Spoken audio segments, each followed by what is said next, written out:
Alright, welcome back to another Art of War 3 replay. I'm your host, John Cena.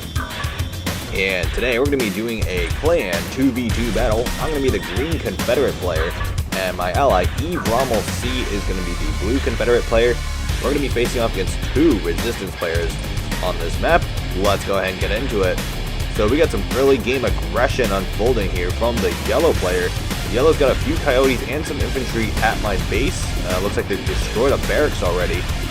My initial reaction to this assault was that it was just some early game aggression from units that Yellow was using to capture the large resource container. EveRommel's getting a scout on Red. Looks like Red is already going for HQ 3, so they are ahead in terms of development compared to either of us. And this is when I realized that once Grenadiers started to pour into my base here, that I was in trouble and I needed to figure out a response here. So I had a gold construction boost to drop down a bunker and a rocket tower. So the good news is on my end that I'm able to keep my headquarters covered. The bad news is I do not have any way to produce units whatsoever. I only have one assault vehicle factory and one barracks, and that is not going to cut it. Grenadiers are continuing to pour into my base as I desperately try to defend from these incursions, and it's not looking good so far. I'm starting to lose some critical infrastructure here, and I've got a gold emergency measures boost just to boost the armor of my buildings, just to keep things alive for as long as possible. Yellow is full committing into this rush here, and it's pouring in more units now. It's a race against time to see if I can produce enough units to defend against this attack. We can see that the Grenadiers are slowly inching their way closer, but we can see with the gold combat defense boost, my rocket tower is going to be able to dish out some good damage against these units. So Yellow is maneuvering around the side of my base. They're going to go ahead and take out that power plant there. And now I'm having to slowly rebuild my base's infrastructure, but instead now I'm building it in the back of my base, close to my rocket tower and the bunker. More Grenadiers are pouring in from the yellow player. Yellow is full on committing into this rush here. And I'm about to lose the assault vehicle factory. Assault vehicle factory goes down. This is not looking good at all. My headquarters is starting to take some damage here. But we can see that the attack is slowly fading. Looks like Yellow is not able to continue their momentum because I have a rocket tower and bunker in place. Again, that's going to help me immensely with being able to fend off any incursions. We can see that as Yellow attempts to take out my headquarters, that the rocket tower now dishes out good damage. Here comes a hawk though, so we know that Red has finished going HQ3 and already has some aviation on the battlefield. Right now I am in no position to produce any anti-air. I'm too busy trying to defend from this ground assault, so I tell EveRommel to get some anti-air out. I'm hoping that the focus on my base is going to buy EveRommel enough time to get himself established. So we can see now for the most part I've been able to repel this assault from the yellow player. Hawks are coming in again from the red player to dish out some damage on my buildings, but fortunately it's not dishing out too much damage. So now I'm going to change strategies. I'm pretty behind in development. We're already almost at 10 minutes and I'm still not HQ3 yet. So I need to tech up and get some units out if I'm going to get myself back into the game now. So I let EveRommel know that I'm going full gold boosting now, partially to get myself back in the game and partially because Yellow was making me really mad with those Grenadiers. Here comes the Hawks from the red player.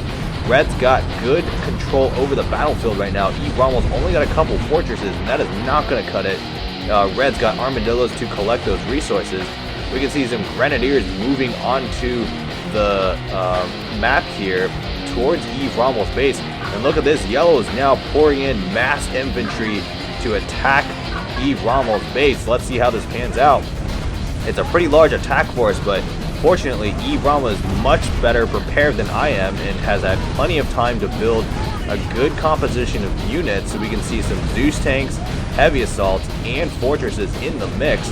Grenadiers are attacking from the side while the riflemen and coyotes try to attack from the rear. EveRommel is able to clean up the infantry in the back and the coyotes, and is now going to be able to focus his attention onto those Grenadiers. So let's see how this pans out. We got Zeus tanks, heavy assaults, and fortresses versus the Grenadiers, and it looks like this attack is getting repelled successfully by EveRommel. I tell EveRommel to make some assaults, but it looks like it's not going to be necessary. Here come the Hawks for air support from Red, though. Those Hawks are taking some heavy damage from the anti-air, though, so Good on EveRommel to get some anti-air though. It's coming in very clutch right now. Meanwhile, on my end, I've been able to successfully tech up to HQ3. And now at this point, I think we've got some momentum to actually rebuild back into the game. So I'm starting to drop some factories down. You can see that I've got multiple supply centers down, 6 supply centers. I believe I'm dropping a 7th supply center. I got my first vertex out. Let's get a scout onto the yellow player. And we can see that yellow is HQ3. It looks like they're just starting to upgrade an assault vehicle factory.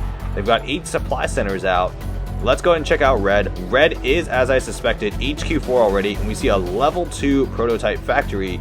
So we might see a mole or a wasp on the battlefield pretty soon here. So we can see that the double airfield tells us that red is probably going to go for some type of mass aviation build. Either hawks or bombers. We'll see as the battle unfolds a little bit more. I'm continuing to just produce a ground army to get myself back in the game. My original plan was to go for an aviation build, but I think it's going to take me a little too long to get a meaningful aviation build out, so I'm going to go for a ground army. So EveRommel, meanwhile, continue to produce units. And as I suspected, here's the mole. We see those turrets firing onto EveRommel's forces. EveRommel's got plenty of heavy assaults and fortresses though, and this mole is not supported by any units whatsoever. It's just out here by itself, and that is not a great idea. Moles are best used in support with other ground units for assault.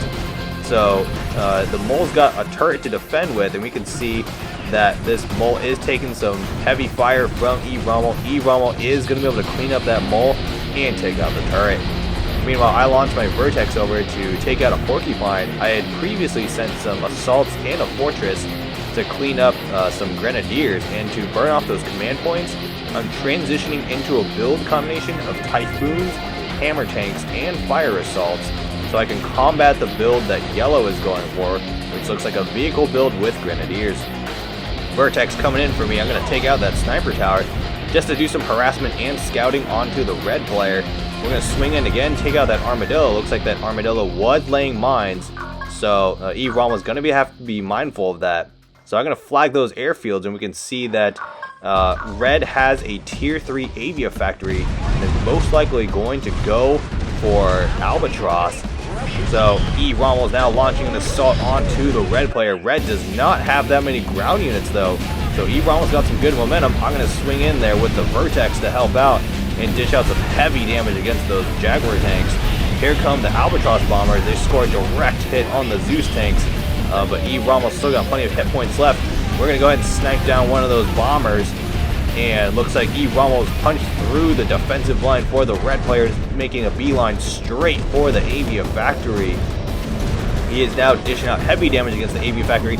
Meanwhile, here's my ground force now. Now I'm getting my redemption here. I've got a mass army of hammers and fire assaults. Look at how yellow's army just gets absolutely incinerated. Yellow had no chance whatsoever. Meanwhile, EveRommel is now destroying some critical structures for the red player. I'm moving my entire HQ4 ground army onto the yellow player. Let's see what yellow has to defend. Yellow's got a chameleon, a couple of jaguars, some infantry.